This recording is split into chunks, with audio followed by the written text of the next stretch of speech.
I'm very grateful to have the time that's been provided by the Carrick funding, the funding of my associate fellowship, to explore questions around what it means to be creative and why we would need to bother with it in the 21st century, and whether it's teachable and whether it's learnable, and what we might do to actively move in that direction if indeed that's where we want to go.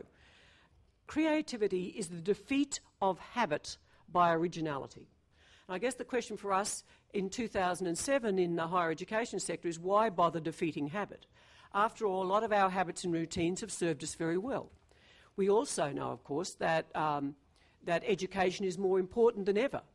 We know that because OECD tells us that the more educated people are, the more likely they are to have a terrific lifestyle, the more likely they are to have a highly paid job, the more likely that particular community is to have high levels of service and engagement, and it's more likely to be prosperous in general. So there's no doubt about the ongoing importance of education. What we might be starting to think about is the relevance of education. And I think we are living at a time when education is more important and less relevant than ever. If we were taught in lecture theatres, it becomes very, very difficult to think that we might not teach in lecture theatres. If we were supervised one-to-one, it becomes very difficult for us to imagine effective, good supervisors, especially if we had good, effective supervisors who did it that way. People generally like to teach the way they were taught. With all of the rhetoric that there might be around that, with all of the technological affordances, we get back to a situation where those habits get hardwired because they served us well. It's not a question of saying, well, then we have to put a bolt on every lecture theatre. It's not true. A lot of the work that we'll be hearing about today will be things that have been provided, and there'll be times when it's absolutely appropriate to instruct, it's absolutely appropriate, and there are ways, of course, of working 400 to 1, which can be spectacularly useful. Part of the question of shifting from defeating habit by originality involves us unlearning. It doesn't involve simply learning more and more or presuming that we are more and more knowledgeable. And so I guess part of the question of the need to defeat habit by originality is the habit of thinking that we need to be all-knowing and that our job is to help our students know all the things that we know. The platform on which this forum was built was to begin to see what award-winning teachers in Australia and universities thought creativity was. How did they understand that term? And what we found was, I guess, a couple of generations of thinking about creativity. For simplicity's sake, we talked about Generation 1 thinking, which was the big C thinking, the thinking about it as the sort of that is all about starving artists in garrets, who are doing things that we can't even jump for, the Mozarts, the Matisses, and so on.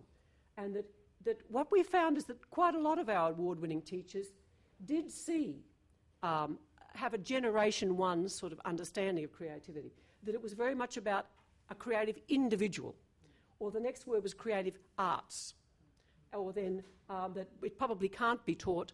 What you have to do is just step back and let it flow. So, the point is that we just got to get out of creative people's way, and that's the limit of what we can do. Or that it will happen outside universities, and that's not really anything we can deal with. That it is spontaneous, the light bulb goes off, it's some sudden outpouring from who knows where, and certainly very unlikely to be accessible. We found, however, the emergence of Generation 2 thinking as well about this, and this teams up with what a lot of other people are saying, that it is actually a key economic driver. The capacity to defeat habit by originality. It does have rules, or if you like, good inhibitors, if not downright constraint. And I guess one of the judgment issues is, when are we constraining and when are we setting up a learning environment where there are good inhibitors? What we've got here is a leadership challenge. How do we hold all that together so that we don't end up looking like we're on the fluffy margins where the serious other stuff, science, tech and so on, is up there, and the creative folk on the flabby end. Romantic, kind, sharing and caring.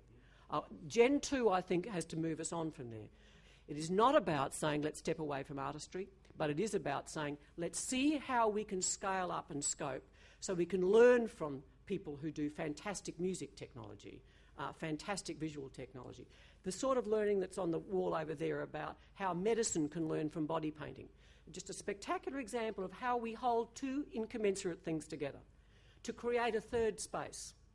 Neuroscience is telling us, welcome error, stop explaining so much, are two fundamental things now that we've got to map onto this here. And I think what we'll hear from people is an openness to error and who do not consider error to be failure. In fact, welcome the process whereby we learn from the instructive complications of the ruin of our work. Now, that's a hard thing, of course, in a highly performative credential world to come across, but we're going to have to come to grips with how do we learn from instructive complication, because that's all we're going to have. These young people are going to live in super complex, highly complex environments. They're not going to be in a position where they can simply sidestep that and take our fixed routines forward. Those templates and routines will, many of them, be in the bin. We're trying to move from the one example, the one instance here, to the 10 to the 100, that we begin to think of what is transferable about what we do and what is specific. We're going to be making connections in relation to that. So it's not just about caring and sharing, it's not just about fun, it is also not just about risk. But all of those things, I think, are part of what we're trying to do here. So I guess the question is, how do we get scale and scope? And my hope is that out of this, we will be able to share a platform, those of us who are here, representing 21 universities in Australia, that we will be able to share a dialect, a language, and build on that. Always welcoming thought that's outside and not trying to shut this down into a line drawing.